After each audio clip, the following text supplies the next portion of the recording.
Hello viewers आसामुंडे तरफर पर आको एटा नतुन product লৈ মই আহিছো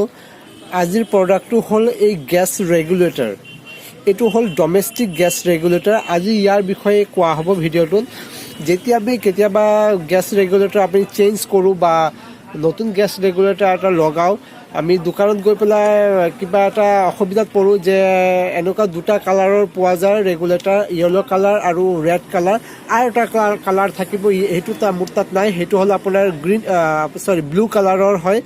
তিনটা ৰেগুলেটৰ পোৱা যায় ব্লু কালাৰটো ইয়াত নাই হেতু থাকিব আপোনাৰ এইচপি বুলি লিখা থাকিব এটো ভাৰত গ্যাস আৰু এটো ইন্ধানৰ আপোনাৰ এটোৰ বিষয়ে কোৱা হ'ব কি ইয়াৰ মাজত ডিফাৰেন্স কি আৰু কেনেকৈ আপোনালোকে গ্যাসৰ ৰেগুলেটৰ চুজ কৰিব আৰু ভাল এটা ৰেগুলেটৰ কেনেকৈ কিনি আনিব পাৰিব তাৰ বাবে এই ভিডিওটো আপোনালোকে চাই যাব আশা কৰো নিশ্চয় ভাল পাব তো ভিউয়াৰ্স মোৰ ওচৰত আছে দুটা এলপিজি ৰেগুলেটৰ এটো হল ডোমেস্টিক ৰেগুলেটৰ যেটো আমি সাধাৰণতে ঘৰত ব্যৱহাৰ কৰো ৰেগুলেটৰ বিভিন্ন ধৰণৰ পোৱা যায় এটো হল ডোমেস্টিক ৰেগুলেটৰ আৰু এটা পোৱা যায় হাই স্পিড বা আপোনাৰ হাই প্ৰেছাৰ ৰেগুলেটৰ বা আপোনাৰ যেটো কমাৰ্শিয়েল ৰেগুলেটৰ বুলি কোৱা হয় হেতু বেলেগ টাইপৰ রেগুলেটর হেতু বিষয় মই বেলেগ এটা ভিডিও বনাম বেলেগ এটা দিনত হেতু বিষয়ে কম আজি কৈ আছে ডোমেস্টিক রেগুলেটর বিষয়ে আৰু মোৰ ওচৰত চাইছে দুটা ৰেগুলেটৰ এটো এটা হল এটো ভাৰত গ্যাসৰ আৰু এটো হল ইন্ডিয়ানৰ এটো চাই ৰেড কালাৰ চাইছে আৰু এটো ইয়েলো কালাৰ চাইছে আৰ এটা গ্যাস ৰেগুলেটৰ পোৱা যায় যেটো হল ব্লু কালাৰৰ থাকে হেতুত এইচপি বুলি লিখা থাকে গোটে এটো ব্লু থাকিব তিনিটা রেগুলেটর একচুয়ালি একই হয় আমি যেতিয়া দোকানত কিনিব যাও বা এজেন্সিৰ পৰা আমি গ্যাস ৰেগুলেটৰ যেটো এজেন্সি যেটো নামৰ হয় হেতু হিয়তে বেছে যদি দোকানৰ পৰা কিনিব যাও তেতিয়া আমি চাও তিনটা কালাৰৰ বা দুটা কালাৰৰ দেখো তেতিয়া আমি আমিতো আগতে ৰঙা ব্যৱহাৰ কৰিছিলো তেওঁলোকে এতিয়া আমি হালধীয়া লগাব নোৱাৰিম আৰু হালধীয়া ব্যৱহাৰ কৰিছিলো বা ৰঙা লগাব নোৱাৰিম তেনেকুৱা কোনো অসুবিধা নাই আপোনাৰ এই খপকিটা একই হয় এটো আপোনাৰ ভাৰত গ্যাস আৰু ইন্ডিয়ান গ্যাসৰ ইন্ডিয়ানৰ মাৰ্কিং কৰা থাকে হেতুয়ে ডিফাৰেন্স হয় দুইটাতে খাব এটুতে আপনি ভাৰত গ্যাসৰ সিলিন্ডাৰটো আপনি এটু খাব আৰ আপনি ইন্ডিয়ান গ্যাসৰ সিলিন্ডাৰটো আপনাৰ ভাৰত গ্যাসৰ ৰেগুলেটৰ খাই যাব হেতুৰ কাৰণে কোনো অসুবিধা নাই আৰু যেতিয়া আপোনাৰ ৰেগুলেটৰ কিনিব তেতিয়া আপোনালোকে চাব এই বস্তুটো আপোনালোকে বহুতে আপোনাৰ ভুল কৰে কিনুতে আপোনাৰ কিছুমানে নাচায়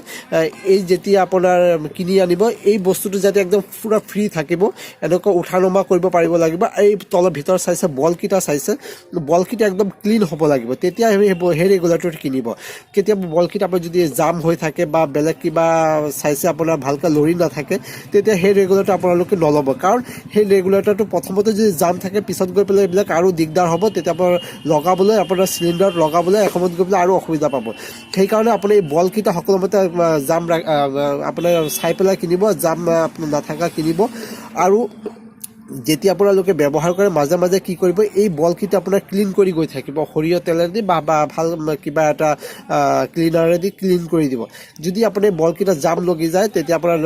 ৰেগুলাৰটো খুলোতে বা আপোনাৰ লগাওতে আপোনাৰ অসুবিধা পাব হেতু কাৰণে বহুতে আপোনাৰ ৰেগুলেটৰ সেইভাবে বহুতো ৰেগুলেটৰ কিছুদিন পিছত আপোনাৰ বেয়া হৈ যায়গৈ বা আপোনাৰ নলগা হয় তেনেকুৱা কোনো অসুবিধা নাই আৰু যেতিয়া কিছুমানে আপোনাৰ ধৰক আপোনাৰ ৰেগুলাৰটো আপোনাৰ খুলিব সিলিন্ডাৰৰ পৰা সকলো সময়ত অন কৰি পেলাই অফ কৰি পেলাই খুলিব যদি অফ ভালকে অফ নকৰে তেতিয়া আপুনি যদি আপোনাৰ এটা টানি পেলাই যাব বিচাৰে এই বস্তুৰ পিনটো আপোনাৰ চুট পায় আৰু এই পিনটো আপোনাৰ ঢিলা হৈ গ'লে আপোনাৰ গেছটো বেছিকৈ উলিয়াই থাকে তো এইটো হ'ল মেইন আপোনাৰ সমস্যা গ্যাস আপোনাৰ ৰেগুলেটৰ যাতে বেজৰ কোনো প্ৰবলেম নাথাকে কেতিয়াবা যদি ভিতৰ পিনটো যদি বেয়া হৈ যায়গৈ তেতিয়া আপোনাৰ গ্যাস বেছি ওলাই থাকে বা আপোনাৰ গোন্ধ এটা ওলাই থাকে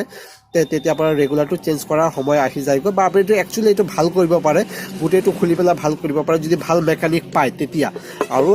আপোনাৰ কিছুমান মেকানিক আছে আপোনাৰ ওপৰৰ ঠিক কৰি দিব পিছত আকৌ একে প্ৰবলেম হৈ যাব আৰু এই ফুটাটো আপোনালোকে সকলো সময়ত চাই পেলাই কিনিব এই ফুটাটো জাম থাকিব নালাগে আৰু আপোনালোকে ব্যৱহাৰ কৰাৰ পিছতে কেতিয়াবা তেল চিকটি পৰি যায় বা বেলেগ কিবা যদি আপোনাৰ পাকঘৰতে আপোনাৰ লেতেৰা বস্তু পৰি থাকে এই ফুটাটো জাম হৈ যায়গৈ এই ফুটাটো সকলো সময়ত ক্লিন ৰাখিব দিব তেতিয়া আপোনাৰ গ্যাস ৰেগুলেটৰ কেতিয়াও প্ৰবলেমটো নাহে তো চাইছে আপোনালোকে গ্যাস ৰেগুলেটৰ কিনাৰ আৰু আপোনাৰ কিছু ব্যৱহাৰৰ কিছুমান নিয়ম আৰু এই ৰেগুলেটৰটো যেতিয়া আমি কিনো বা তলফালে আমি কেতিয়াবা ফুকি পেলাই চাওঁ, ফুকি পেলাই চালে আমি কেতিয়াবা ইয়াৰ এয়াৰ প্ৰেছাৰটো ইমান ধৰিব পৰা নাযায়। ওপৰত যিটো এটা হোল্ড এটা চাইছে, একদম ওপৰ এইখিনিতে যদি ফুকি দিওঁ, এইখিনিত হোল্ড এটা চাইছে, এবাৰতে কিবা এটা সাধাৰণ এটা এয়াৰ প্ৰেছাৰ এটা ওলায়, তেতিয়া আমি ভাবোঁ যে এইটো ৰেগুলাৰটো অ'কে আছে বা ৰেগুলাৰটো ঠিক আছে, সেইটোৱে একমাত্ৰ ধৰিব পাৰি। তেনেকুৱা কোনো অসুবিধা নাই। অৱশ্যে যিবিলাক আপুনি য'ৰ পৰা যিটো আউটলেটৰ পৰা কিনে বা দোকানৰ পৰা কিনে, আপুনি এইটো ৱাৰেণ্টি এটা থাকিব বা গেৰাণ্টি থাকিব। যদি আপোনাৰ কোনো প্ৰব্লেম পায়, ৰেগুলাৰটো ঘূৰাই দিব, লগাই চাব। আৰু ইয়াৰ প্ৰাইচৰ বিষয়ে যদি ক'বলৈ যাওঁ, দুয়োটাৰ প্ৰাইচ একেই হয়। আপোনাৰ ইণ্ডিয়ান আৰু আপোনাৰ ভাৰত গেছৰ দুয়োটা একেই হয়। মাৰ্কেটত বিভিন্ন জেগাত বিভিন্ন ৰেট হ'ব পাৰে।